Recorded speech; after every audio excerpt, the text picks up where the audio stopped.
ভাইয়া ভাইয়া প্লিজ তুমি আমাকে ক্ষমা করে দাও।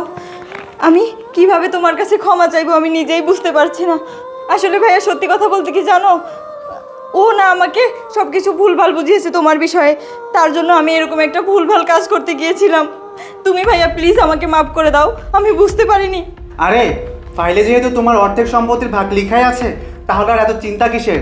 চলো আমরা এখান থেকে চলে যাই, এর সাথে আর বেশি কথা বলে লাভ নেই। চুপ করো শ্রাবণ, তুমি কিভাবে ভাবলে এত কিছু হওয়ার পরেও আমি আবার তোমার সাথে যাব? তোমার মতো একটা লোভী মানুষের সাথে আমি আর সংসার করতে চাই না। তুমি এখান থেকে এখনই বের হয়ে যাও, আমি তোমার সাথে কোনোদিনও যাব না। যাও, তুমি বের হয়ে যাও। এসব কি বলছো মিষ্টি?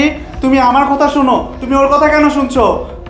শোনো, আর একটা কথাও বলবে না। আমি বলেছি না আমি তোমার সাথে সংসার করব না। তোমাকে ভালোই ভালোই বলছি এখান থেকে বের হয়ে যাও, না হলে কিন্তু খারাপ হয়ে যাবে। শিট। ভাইয়া ভাইয়া প্লিজ তুমি আমাকে ক্ষমা করে দাও।